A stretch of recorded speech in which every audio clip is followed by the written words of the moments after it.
Bagian A yaitu teori para ahli kepemimpinan anak. Menurut Katrin Yusuf, pada masa kanak-kanak, anak memiliki tugas untuk mulai mengenal diri dan membentuk karakter pribadi mereka.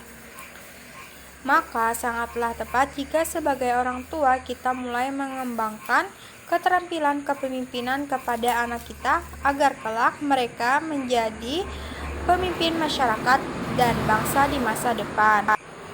Seorang pemimpin harus menyediakan waktu untuk memberikan kekuatan dan kelemahan diri sendiri. Sebagai pemimpin yang mengenal dirinya, akan mengetahui apa yang ingin dicapai kemudian hari dan mempergunakan ilmunya berdasarkan situasi yang dihadapi. Pemimpin itu sendiri berasal dari kata dasar pimpin yang dalam Kamus Besar Bahasa Indonesia bermakna pekerjaan, mengepalai, menuntun, memandu, agar dapat mengerjakan sendiri.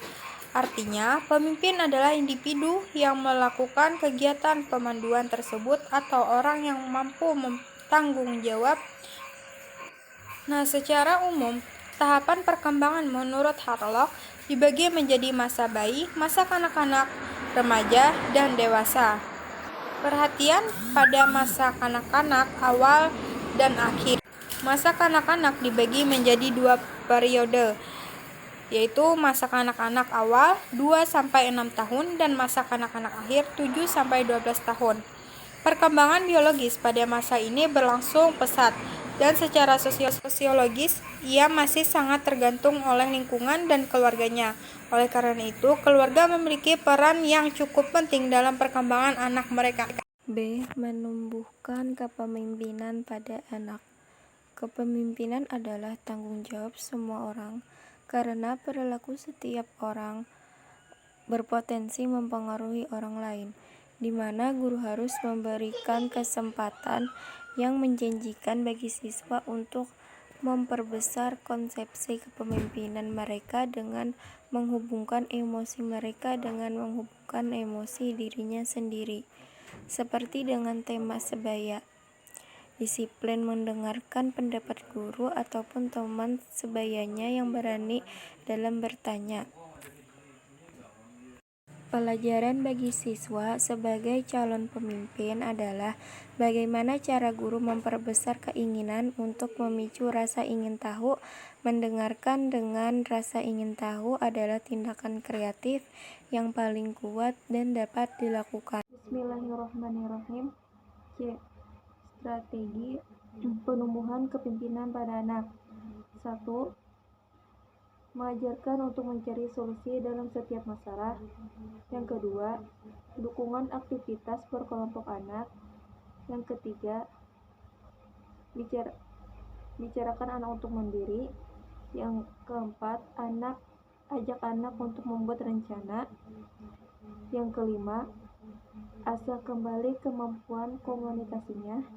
Yang keenam, tumbuhkan sikap toleransi. Yang ketujuh, tanamkan sifat tegas namun jangan keras. Prinsip kepemimpinan pada anak.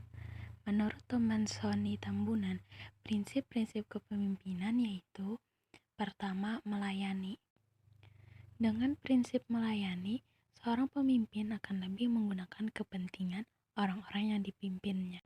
Adapun menurut Norhus, kepemimpinan yang melayani merupakan pendekatan yang berfokus pada kepemimpinan dari sudut pandang pemimpin dan perilakunya.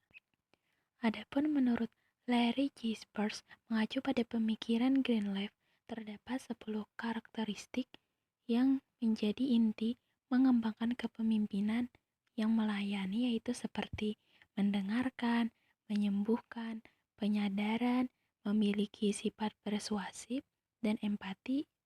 Yang kedua yaitu membuat keputusan. Membuat keputusan merupakan tugas paling utama yang harus dilakukan oleh seorang pemimpin. Seorang pemimpin harus mampu melakukan penyelesaian masalah dan memberikan keputusan yang cerdas. Ada 5 langkah dalam proses pengambilan keputusan, yaitu: yang pertama, mengidentifikasi masalah dan peluang. Yang kedua, pengumpulan dan analisis data yang relevan. Yang ketiga, pengembangan dan evaluasi alternatif. Yang keempat, pemilihan alternatif terbaik. Yang kelima, implementasi keputusan dan evaluasi terhadap hasil-hasil. Yang ketiga yaitu keteladanan. Pemimpin yang menunjukkan pengaruh yang baik dan memberikan nilai positif bagi orang lain, ia akan mampu menjadi teladan bagi yang dipimpinnya. Keteladanan seorang pemimpin ditunjukkan melalui sikap dalam memberikan inspirasi, membimbing, memotivasi, memiliki kemampuan yang luas, kreatif, jujur, dan ikhlas. Pemimpin harus menjadi panutan dan bisa diikuti kepribadiannya bagi orang-orang yang dipimpin. Yang keempat yaitu bertanggung jawab.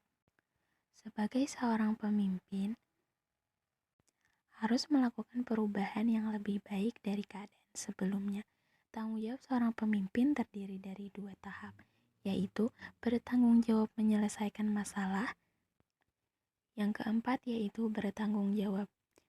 Sebagai seorang pemimpin, kita harus melakukan perubahan yang lebih baik dari keadaan sebelumnya.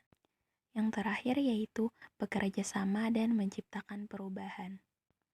Sebagai seorang pemimpin, kita harus menciptakan kerjasama dengan tim yang baik, melakukan komunikatif yang efektif, serta menciptakan lingkungan kerja yang baik.